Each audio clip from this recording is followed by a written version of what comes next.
은혜를 다시 체험하면서 이런 말을 했습니다.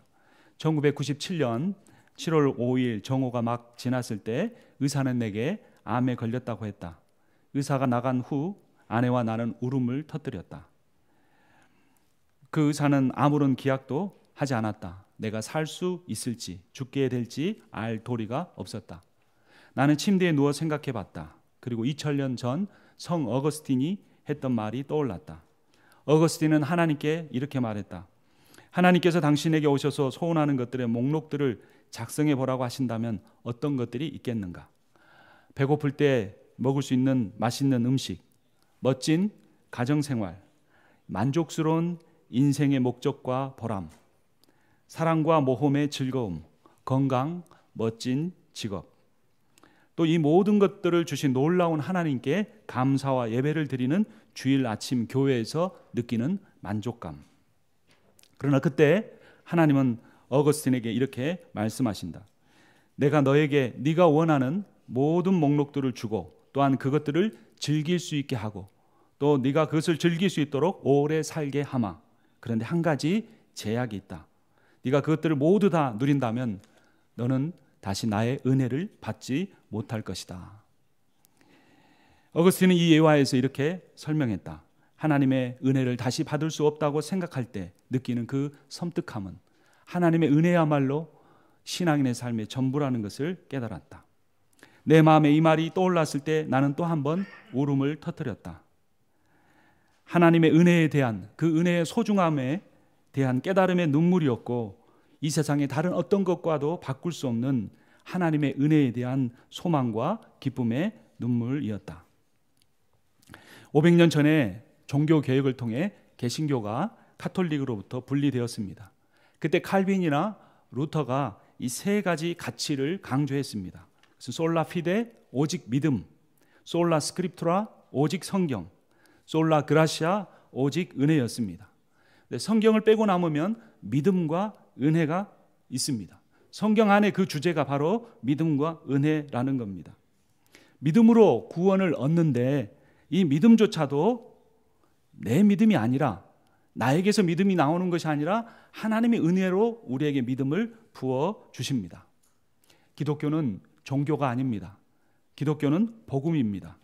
복음이 유대교나 이슬람교나 불교나 힌두교와 다른 점은 인간이 만든 경전에 의한 것이 아니고 하나님께서 주신 계시의 말씀에 근거한다는 점입니다.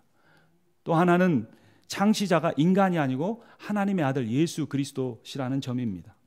마지막은 이 복음에만 은혜라는 개념이 있다는 겁니다. 다른 종교도 구원을 말하지만 그것은 인간의 수행과 선행과 노력으로 얻어집니다.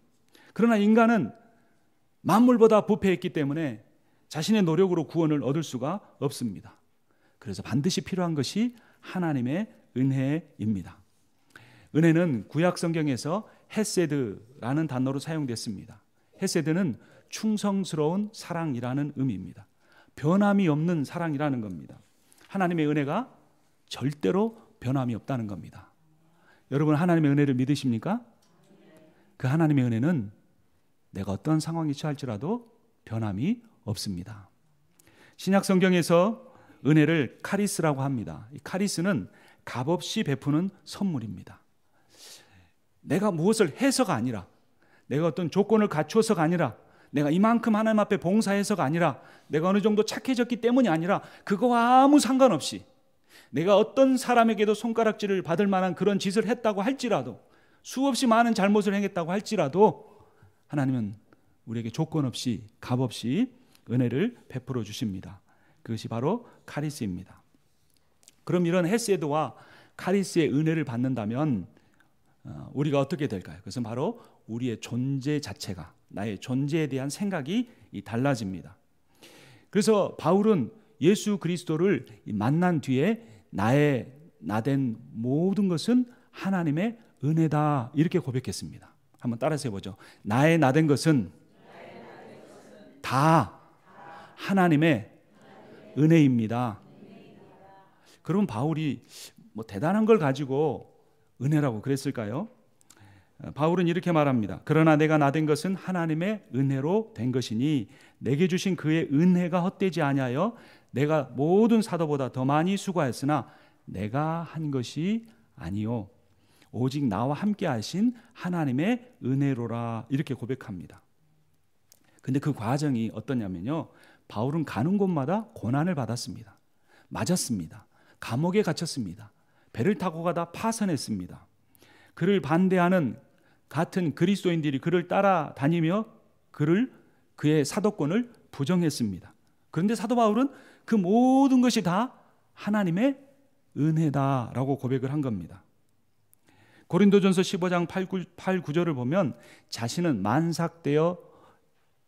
만삭되지 못하고 태어난 사람이라고 고백합니다. 이런 사람을 옛날에 한국에서 뭐라 그랬죠? 네? 팔싹둥이, 칠싹둥이 이런 고백을 했죠. 근데 그게 하나님이 자기에게 주신 은혜랍니다. 그리고 자기는 모든 사도들 중에 가장 작은 자다 이랬습니다. 근데 그게 하나님의 은혜랍니다. 심지어는 자기가 교회를 핍박했었는데 그렇게 했던 그 과거의 삶조차 하나님의 은혜로 바꾸어 주셨다라고 합니다. 어느 그리스도인이 아이를 낳았는데 아이가 1.5kg이었습니다. 거의 죽을 뻔하다가 아이가 태어났어요. 그래서 그 신앙인이, 그 어머니가 그 아이를 품고 하나님 앞에 이렇게 기도했습니다. 하나님 감사합니다. 이 아이를 죽지 않고 살려주신 은혜, 이 아이는 살아만 있어도 하나님의 은혜입니다. 이렇게 고백했습니다. 그래서 그 아이가 자라나면서 하나님이 너를 살려준 것만 해도 은혜인데 내가 너에게 무엇을 바라겠느냐. 여러분, 우리의 존재 자체가 하나님의 은혜입니다. 만약에 제 아들들이 네가 어떤 거를 잘못해도, 네가 학점이 아주 좋지 않아도, 네가 대학에 못 들어가도, 네가 무슨 실패를 하고 해도 너는 나에게 소중한 존재다. 이유 없이 조건 없이 나는 너를 사랑한다. 그리고 그 사랑은 절대로 변함이 없을 것이다. 이것만 제가 아이에게 가르쳐 준다면 이 아이는 평생을 기쁨과 즐거움 속에서, 하나님을 향한 신앙 속에서 살아갈 수 있을 것입니다. 우리가 우리의 죄악대로 심판을 받았다면 우리가 어떻게 하나님의 자녀가 될 수가 있었겠습니까? 바로 이 시간, 이 자리에서 하나님 앞에 또 한 번의 예배를 드릴 수 있는 것이 하나님의 놀라운 은혜입니다. 근데 문제는 이 은혜가 자주 식는다는 겁니다. 은혜가 어떻게 된다고요? 여러분의 은혜는 몇 도나 되십니까? 뜨거우세요? 팔팔 끓습니까? 아니면 미지근합니까? 옆에 사람이 손을 들어 뜨거워 이럴 정도입니까? 아니면 그냥 너무 식어가지고 아주 마음이 냉담합니까? 은혜가 식으면 어떤 현상이 나타나냐면 불평이 나타납니다. 그것이 또 심해지면 불순종, 비난, 원망, 판단이 마음에 생기기 시작합니다.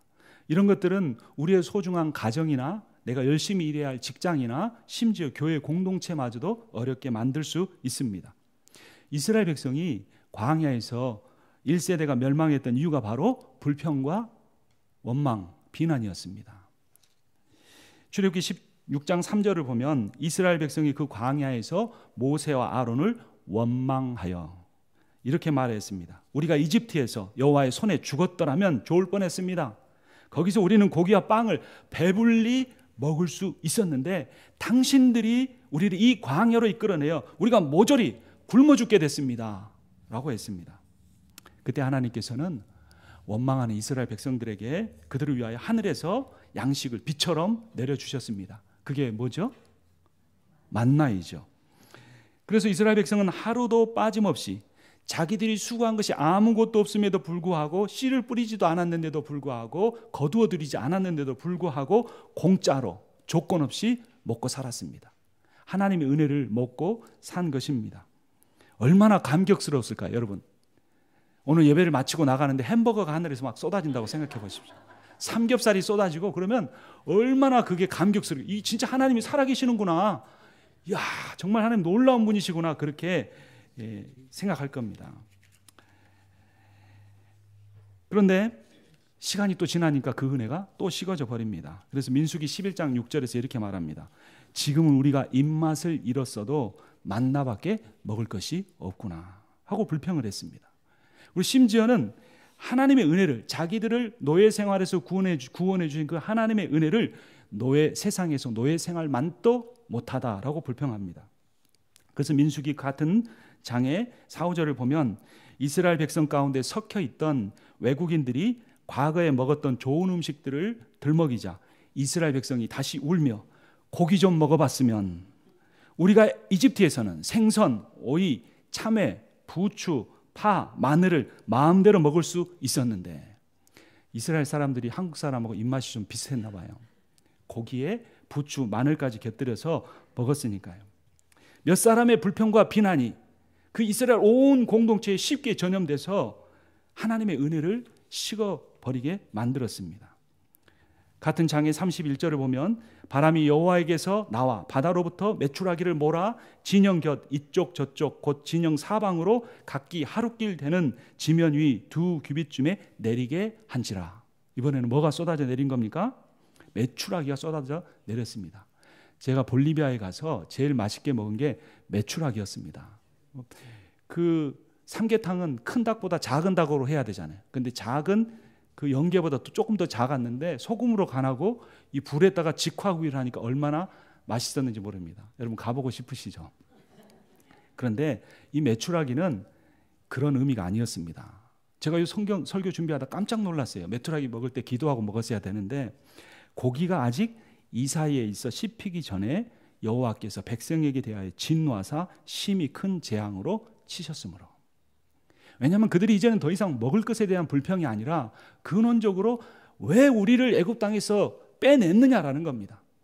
왜 우리를 이 광야에다가 몰아놓고 이 지겹게 만나만 먹게 살게 하시느냐. 하나님의 존재에 대한 구원에 대한 반역이 일어난 겁니다. 여러분 무엇 때문에 힘드십니까? 하나님의 은혜가 변할 것 같아서 힘드십니까? 아니면 먹을 것, 입을 것, 다른 사람과 비교해서 오는 상실감, 그런 것들 때문에 힘드십니까? 은혜가 식으면 사람들은 대부분 자기 자신을 변화시키려고 하지 않고 외부 환경을 바꾸려고 합니다. 근데 환경은 일시적인 변화만 가져옵니다. 금방 그게 변하면 또 그것에 대한 이 불평과 원망을 하게 됩니다. 그래서 여러분 잘 사는 사람들, 우리가 볼 때 재벌급에 속하는 사람들의 삶을 깊이 들여다보면 굉장히 힘든 것을 볼 수 있습니다. 우리가 아는 S기업의 딸은 이혼을 한 다음에 혼자 살아가는데 최근 신문에 보면 제가 그 약물의 이름은 잃어버렸는데 자기가 잘 아는 의사에 가서 그래서 매일 주사 맞고 산답니다. 수천억의 재산이 있는데도 불구하고 세상의 모든 명예를 가졌는데도 불구하고 그 삶에 기쁨과 감사가 없다는 겁니다. 그럼 우리는 왜 그들이 실패한 길을 향하여 맹목적으로 가고 그것을 얻지 못해 더 중요한 하나님의 은혜를 저버리고 살아야 하는 것입니까? 우리가 아무리 어려운 환경에 있다고 할지라도 불평하지 않고 비판하지 않고 하나님의 은혜를 믿으며 나아가야 합니다.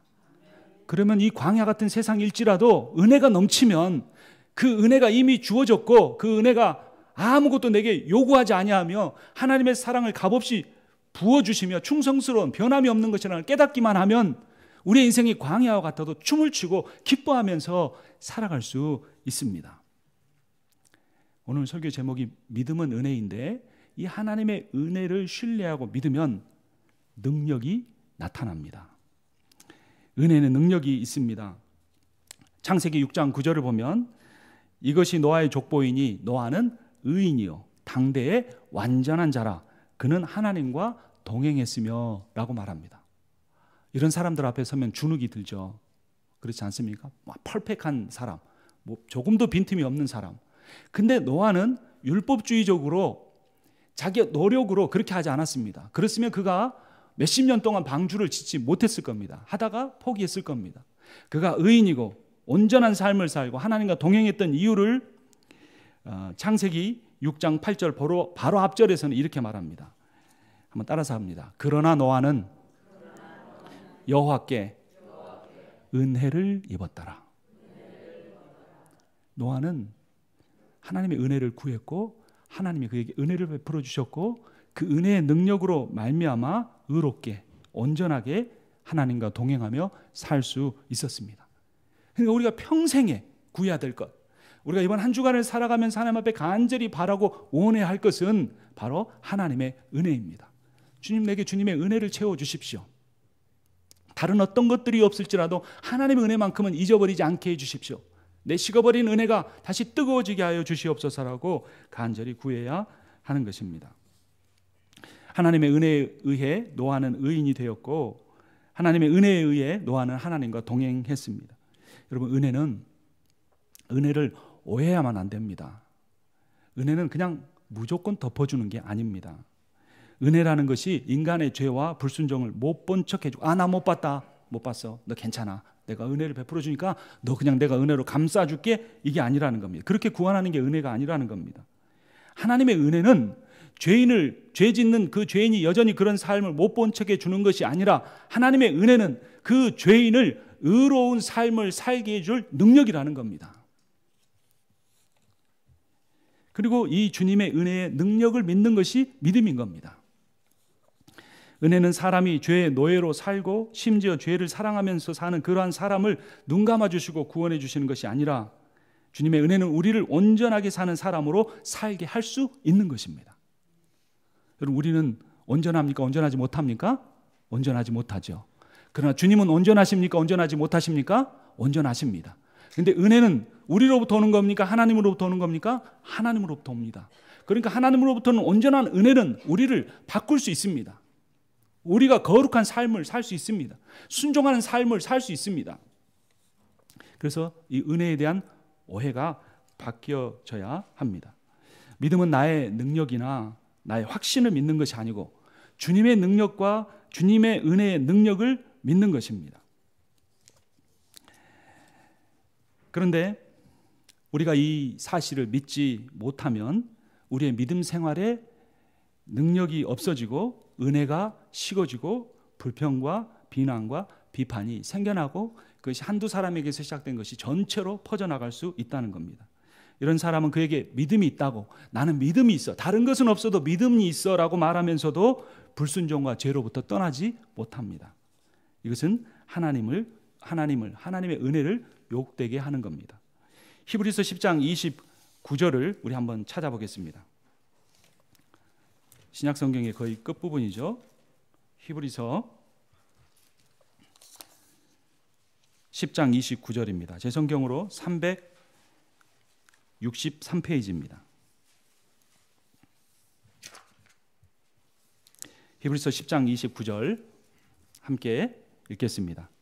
하물며 하나님의 아들을 짓밟고 자기를 거룩하게 한 언약의 피를 부정한 것으로 여기고 은혜의 성령을 욕되게 하는 자가 당연히 받을 형벌은 얼마나 더 무겁겠느냐, 너희는 생각하라. 여기서 은혜의 성령을 욕되게 한다는 표현이 다른 번역본을 보면 은혜의 성령을 모욕한 사람이라고 되어 있습니다. 그럼 이게 구체적으로 어떤 의미냐면, 그 위에 26절 말씀 우리 함께 읽습니다. 우리가 진리를 아는 지식을 받은 후 짐짓죄를 범한 즉 다시 속죄하는 제사가 없고 오직 무서운 마음으로 심판을 기다리는 것과 대적하는 자를 태울 맹렬한 불만 있으리라. 여기서 진리를 아는 지식을 받은 후를 다른 번역본은 진리를 깨닫고도 라고 합니다. 또 짐짓죄를 범한 즉은 다른 번역본은 일부러 죄를 지으면 이라고 했습니다. 그래서 26절, 27절, 29절을 연결해 보면 이런 결론에 이릅니다. 진리를 깨달은 후에 일부러 죄를 짓는 사람은 용서를 받을 수 없다. 그는 예수 그리스도의 십자가의 은혜를 부어주시는 성령을 모욕했으므로 큰 벌을 받을 것이다. 이런 벌을 받은 대표적인 인물이 아나니아와 삽비라입니다. 그들이 죽은 이유를 사도행전 5장 3절은 이렇게 말합니다. 베드로가 이르되 아나니아야, 어찌하여 사탄이 네 마음에 가득하여 네가 성령을 속이고 땅값 얼마를 감추었느냐. 그들은 의도적으로 교인들을 속이고 그 초대교회를 이끌어 가시는 성령을 속이고 자신을 드러내고 과시하면서도 실제적인 헌신은 하지 않으려고 했던 것입니다. 그리스도의 은혜를 믿음으로 구원받는다는 말은 믿는 사람은 죄를 지어도 된다는 의미가 아닙니다. 그러면 여러분 궁금증이 생기시죠? 저렇게 설교하는 자기는 얼마나 의롭게 살길래 저런 말을 담대히 할까? 저는 죄를 지을까요? 안 지을까요? 죄를 짓습니다. 근데 그 죄로 인한 견딜 수 없는 고통이 있습니다. 그래서 하나님 앞에 몸부림칩니다. 저는 평신도도 아니고 목사인데 여전히 저를 걸려 넘어지게 하는 죄들이 있었습니다. 부목사 할 때는, 선교단체에서 일할 때는 그냥 지나갈 수 있었습니다. 담임 목회를 한 뒤에 하나님이 계속 생각나게 하시는데 단상에 설 때마다 두렵고 떨리고 괴롭고 마음이 아팠습니다. 그러면서도 인간은 연약하니까 할 수 없어라고 저를 그냥 합리화하고 살았었어요. 근데 이 말씀을 보면 나는 무력하고 무능하고 죄인이지만 하나님의 은혜는 크시고 능력이 있는데 라는 사실을 깨닫게 된 겁니다. 그래서 내 힘으로 하는 것이 아니라 예수 믿고 나서, 예수 믿기 전이든 후이든 율법적으로 뭔가 자기 선행으로 하려고 하는 게 아니라 나는 할 수 없다는 것을 인정하고, 그러나 나를 위하여 십자가에 죽으신 그 주님은 그 은혜로 말미암아 나를 변화시킬 수 있다는 사실을 믿고 의지하며 나아갈 때에 하나님이 저의 삶을 조금씩 변화시켜 주시는 것을 볼 수 있습니다. 그런데 이 구절에서 말하는 건 무엇이냐면, 그런 모든 것들을 잘 알면서 조금의 양심의 가책도 느끼지 않고 의도적으로, 계획적으로 다른 사람을 넘어뜨리거나 하나님 뜻에 반하는, 또 혼자 있을 때 자기 삶의 시간을 죄악이라는 걸 분명히 알면서도 의도적으로 계속해서 반복적으로 짓고 있는 그 사람의 삶에 대해서 경고하고 있는 겁니다. 로마서 6장 14절은 이렇게 말합니다. 죄가 너희를 주장하지 못하리니 이는 너희가 법 아래에 있지 아니하고 은혜 아래에 있음이라. 죄가 우리를 주장한다는 거, 우리를 지배한다는 겁니다. 죄가 우리의 주인이 된다는 겁니다. 그런데 율법 아래에 있을 때는 그 죄가 오히려 우리를 얽어맸는데 은혜로 옮기고 나니까, 예수 그리스도의 은혜를 체험하고 나니까, 은혜의 종이 되고 나니까 그 은혜의 능력으로 말미암아 우리가 죄를 짓지 않게 되거나 죄를 짓지 않으려는 간절한 처절한 몸부림이 시작된다는 것입니다. 이어지는 22절 23절은 이렇게 말합니다. 그러나 이제는 너희가 죄로부터 해방되고 하나님께 종이 되어 거룩함에 이르는 열매를 맺었으니 그 마지막은 영생이라. 예수 그리스도의 보혈의 피가 그냥 죄를 덮어버리는 것만 아니라 죄에서 종노릇하고 살던 우리를 그 죄의 종에서 끄집어내서 더 이상 죄의 종으로 살지 않고 예수 그리스도의 종으로 살게 하는 것이 예수 그리스도의 보혈의 능력이고 예수 그리스도가 우리에게 주시는 은혜의 능력이라는 겁니다. 그럼에도 불구하고 죄에게 계속 종노릇을 하면 죄가 우리에게 그 싹을 주는데, 죄의 종노릇한 싹은 사망이요, 그러나 하나님의 은사는, 하나님의 선물은 그리스도 예수 우리 주 안에 있는 영생이니라 라고 말합니다. 한 노예가 시장에서 어떤 주인에게 팔렸습니다. 그 주인이 그를 집으로 데려가서 그의 쇠사슬을 풀어주고 노예 문서를 찢어버렸습니다. 그는 노예에게 자유를 선포했습니다. 그는 평생 처음으로 쇠사슬에서 풀려났습니다. 그는 그 순간 이전 주인의 집에서 노예로 살다가 죽어간 수많은 동료들이 떠올랐습니다. 새 주인은 이전의 주인들과 달랐습니다. 노예였던 그에게 자유를 주면서도 그에게 아무런 대가도 요구하지 않았습니다. 그는 오히려 노예였던 사람에게 일자리를 주고 가정을 이루게 하고 주인과 한 가족으로서 새로운 삶을 살게 했습니다. 노예였던 사람은 그가 값없이 베풀어준 은혜에 감격했습니다. 그래서 이제 더 이상 나를 얽어매는 어떤 노예 문서도 없지만 감격해서 자유함으로 그 새로운 자기를 자유케 한 그 사람을 새로운 주인으로 모시고 그와 그의 집에서 함께 살면서 그에게 순종하며 살기로 다짐한 것입니다. 은혜의 능력이 그를 변화시켰습니다. 이전에 주인에게는 억지로 부담감으로 그 주인을 섬겼는데 이제는 기쁨과 감사함으로, 사랑으로 그 주인을 섬길 수 있게 된 것입니다. 죄의 사슬에서 해방되어 자유를 얻은 그는 그리스도인을 의미합니다. 그리스도인은 그리스도로 말미암아 새로운 생명, 곧 영원한 생명을 얻은 사람들입니다.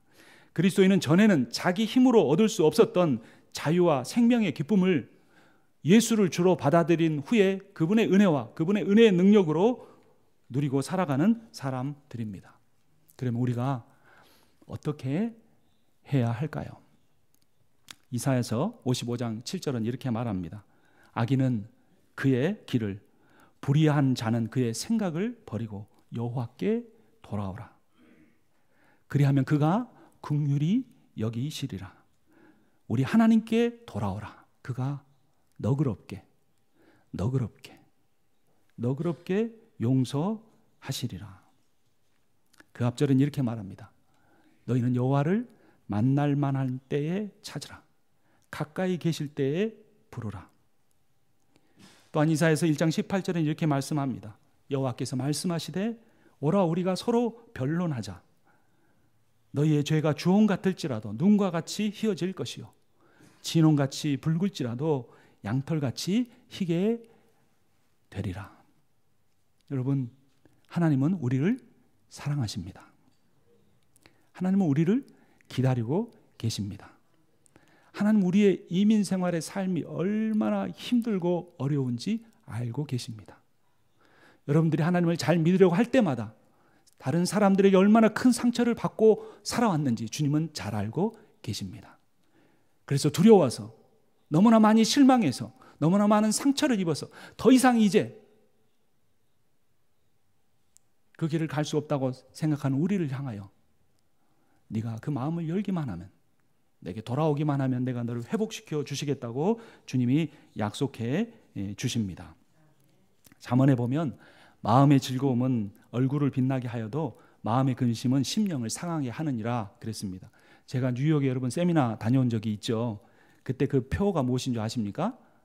당연히 모르시겠죠. 한번 따라서 하겠습니다. 즐거운 마음, 빛나는 얼굴. 네. 빛이 나시죠, 얼굴이. 그렇죠? 뭐가 어떻게 얼굴이 빛납니까? 즐거운 마음이 있어야 돼요. 목사님, 즐거울 일이 있어야 즐겁죠. 환경이 아니라 내게 변함없이 조건 없이 나를 사랑하시고 나를 구원해 주신 그 하나님의 은혜를 묵상하고 찬양하고 그것을 붙들고 살아갈 때 우리의 마음에 즐거움이 있고 그 즐거움이 우리의 얼굴을 빛나게 합니다. 그리스도인들은 그런 빛난 얼굴을 가지고 있어야 돼요. 그건 물론 하루아침에 되는 것도 아니지만 내가 노력한다고 되는 것도 아닙니다. 어느 한순간에 정말로 은혜만 붙잡을 때, 오직 믿음으로 그 은혜만 딱 붙잡을 때 이 세상에 내가 걱정했던 모든 것들이, 근심하고 염려했던 그 모든 것들이 내게 달려있지 않고 오직 이 세상을 말씀으로 창조하시고 그 보혈의 피로 우리를 구원하신 그 주님께 달려있다는 것이 확신이 들 때에 그분께 내 삶을, 내 미래를 맡기게 되고 그 은혜의 능력이 우리의 마음의 즐거움이 되어 우리 얼굴을 빛나게 만듭니다. 사단은 이제까지 우리가 잘못했던 것들을 이유로 붙잡고 우리의 삶으로 붙잡고 또 실패할 거라고 말합니다. 그러나 그것은 거짓말입니다. 주님이 말씀하지 않았습니까? 우리의 죄가 주홍같이 붉을지라도 눈과 같이 희어질 것이다. 우리를 새롭게 해주신다. 주님이 약속하시는 겁니다. 여러분, 사형수가 사형을 면제받고 제가 어떤 영화를 보니까 딱 그 목에 올가미를 걸 때였어요. 그런데 저기 멀리서 말 타고 전령이 뛰어옵니다. 그러니까 그래도 그냥 무시하고 목에다가 딱 이렇게 올가미를 메려고 하는데 그 전령이 멈춰라! 목이 터져라고 외칩니다. 그래가지고 와서 보는데 그 왕의 사명권을 내민 겁니다. 그때 여기 올가미가 걸릴락 말락 하다가 내 모든 죄가 용서받았다고 그 단두대에서 내려오는 사람의 얼굴 표정이 어떻겠습니까? 얼굴이 얼마나 밝고 얼마나 감격스럽겠습니까? 우리 주 예수 그리스도께서 우리의 모든 죄를 사하여 주셨으므로 우리는 하나님의 심판으로부터 자유를 얻었습니다. 자유를 얻었을 뿐만 아니라 이제는 하나님의 자녀로서 기도를 통해 권세를 누리며 살 수 있는 겁니다. 세상적인 권세 아니고 비교해서 오는 권세가 아니고 돈의 권세가 아니라 예수의 생명의 권세, 복음의 권세, 사랑의 권세, 섬김의 권세를 가지고 우리는 이 세상에서 즐거운 마음을 가지고 빛나는 얼굴을 가지고 살아갈 수 있습니다.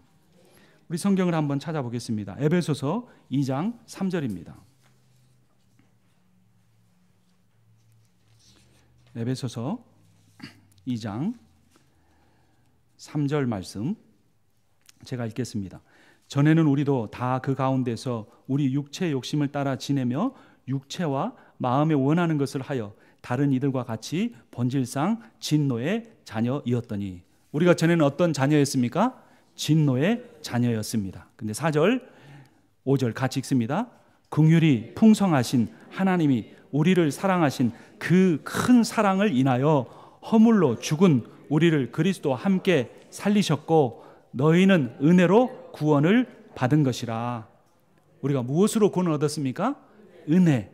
근데 이 은혜의 근원이 뭐냐면 하나님의 크신 사랑이라는 겁니다. 그분의 사랑이 너무나 커서 그 은혜를, 그 사랑을 우리에게 주시는데 조건 없이 주시고 이 사랑은 변함이 없다는 것이 하나님의 은혜입니다. 근데 여기서 끝나는 것이 아닙니다. 우리가 죽었는데, 앞에서 죽었다 그랬어요. 죄의 종노릇으로는 이미 죽었습니다. 심판을 받았습니다. 6절, 7절을 제가 읽습니다. 또 함께 일으키사 그리스도 예수 안에서 함께 하늘에 앉히시니 이는 그리스도 예수 안에서 우리에게 자비하심으로 그 은혜의 지극히 풍성함을 오는 여러 세대에 나타내려 하심이라. 8절 말씀 같이 읽습니다. 너희는 그 은혜에 의하여 믿음으로 말미암아 구원을 받았으니 이것은 너희에게서 난 것이 아니요 하나님의 선물이라. 카리스의 측면을 강조한 겁니다. 은혜로 말미암아 구원을 얻었는데 그것은 자랑치 못하게 하기 위한 것이라고 9절에서 말하고, 이 마지막 10절이 클라이막스입니다. 10절 같이 읽겠습니다. 우리는 그가 만드신 바라 그리스도 예수 안에서 선한 일을 위하여 지으심을 받은 자니 이 일은 하나님이 전에 예비하사 우리로 그 가운데서 행하게 하려 하심이라. 아멘. 구원받고 끝나는 것이 아니라 그 구원의 목적이, 은혜로 믿음으로 구원하신 그 목적이 어떤 일을 위하여서라고 말하고 있습니까? 선한 일을 위하여라고 말하고 있습니다. 이전에는 죄의 종으로 불평과 원망과 비판의 삶을 살았는데 이제 믿음으로 주님의 종이 되어 사랑과 기쁨과 화평을 이루는 사람이 된 것입니다. 우리가 다른 사람에 대해서 오래 참아주고 자비를 베풀고 선을 행하는 사람이 되었습니다. 우리가 교회와 성도를 섬기는 일에 충성하고 그 과정에서 어려움이 생겨도 온유함으로 대해주고 자신을 드러내는 일에 절제하는 사람이 되었습니다. 이것이 바로 성령의 9가지 열매에 관한 것입니다. 여러분, 주님의 은혜를 믿으십시오. 그 주님의 은혜에는 능력이 있습니다. 에스겔서에 보면 이스라엘 백성이 자기 죄로 인하여 바벨론을 끌려가 있었고 에스겔의 환상을 통하여 그 마른 뼈와 같이 된 것을 보여주셨는데 그들에게 하나님의 생기가 들어갈 때 그들이 하나님의 큰 군대가 되었습니다. 여러분, 어떨 때 보면 우리가 사람들에게서 받은 상처, 믿는 사람, 때로는 목회자에게 받은 그러한 상처들로 인하여 우리의 심령이 말라 비틀어져 버린 것 같은 그런 상태를 느낄 때가 있습니다. 그러나 하나님의 은혜는 마른 뼈 같은 우리의 심령도 하나님의 큰 군대의 능력으로 바꾸실 수 있습니다. 주 여호와께서 이 뼈들에게 이같이 말씀하시기를 내가 생기를 너희에게 들어가게 하리니 너희가 살아나리라. 하나님의 은혜에는 마른 뼈 같은 우리를 살아나게 할 능력이 있습니다. 존 파이퍼 목사님은 은혜는 우리가 지은 죄에 대한 단순한 너그러움 정도가 아닙니다. 은혜는 죄를 안 짓는 것을 가능하게 하는 하나님의 선물입니다. 은혜는 단지 용서하고 끝나는 것이 아니고 변화를 가져오는 능력입니다. 은혜는 죄에 대한 용서만 아니라 순종으로 나가게 하는 능력입니다라고 선포했습니다. 그런데 이런 일들이 어떻게 해야 우리의 삶에 일어날 수가 있을까요? 데살로니가전서 후서 1장 11절 12절은 이렇게 말합니다. 이러므로 우리도 항상 너희를 위하여 기도함은 우리 하나님이 너희를 그 부르심에 합당한 자로 여기시고 모든 선을 기뻐함과 믿음의 역사를 능력으로 이루게 하시고 라고 말합니다. 믿음의 역사를 능력으로 이루게 하는 것이 무엇을 통해 가능합니까? 기도를 통해 가능합니다. 기도해야 삽니다. 기도해야 이미 주어진 그 은혜가 은혜인 줄 압니다. 그 은혜를 받았는데 이 은혜의 사용법을 모르는 겁니다. 내가 받은 이 은혜가 얼마나 놀라운 것인지, 이 은혜만 하나 하면 내 자녀들을 변화시킬 수 있고 내 구역원들을 변화시킬 수 있고 우리 교회를 변화시킬 수 있고 내 남편을, 내 아내를 변화시킬 수 있는데 이 은혜를 받았는데 이 은혜의 놀라운 능력을 알지 못합니다. 기도하지 않기 때문에. 많이 듣고 많이 배우는데 머리만 커지고 가슴은 더 식어져 버렸습니다. 기도하지 않기 때문입니다. 이어지는 12절을 보면 우리 하나님과 주 예수 그리스도의 은혜대로 우리 주 예수의 이름이 너희 가운데서 영광을 받으시고 너희도 그 안에서 영광을 받게 하려 함이라. 여러분, 돈 버는 것 말고, 출세하는 것 말고, 공부해서 하겠다는 것 말고, 직장에서 인정받는 것 말고, 우리가 진짜 영광을 받는 비결이 무엇입니까? 그리스도 예수에게 영광을 돌려드릴 때 그분이 영광 받으실 뿐만 아니라 그분 안에서 우리도 진짜 영광을 받게 된다는 겁니다. 사람들은 영광에 목말라 있습니다. 왜냐하면 우리는 그렇게 창조되었거든요. 그런데 세상에서 무시당했습니다. 이미 나서 더 자존감 상하는 일 너무나 많이 겪었습니다. 근데 그런 것들은 헛된 것이고 지나가 버리는 것입니다. 살아계신 하나님께서 은혜로 주시는 예수 그리스도 안에 은혜로 우리에게 주어지는 그 영광을 우리가 누려야 하는 것입니다. 주님의 은혜에는 해방, 자유, 기쁨이 있습니다. 주님의 은혜에는 긍휼이 있습니다. 이러한 주님의 은혜를 믿고 그 은혜의 능력을 체험하시는 여러분과 제가 되기를 주님의 이름으로 축원합니다.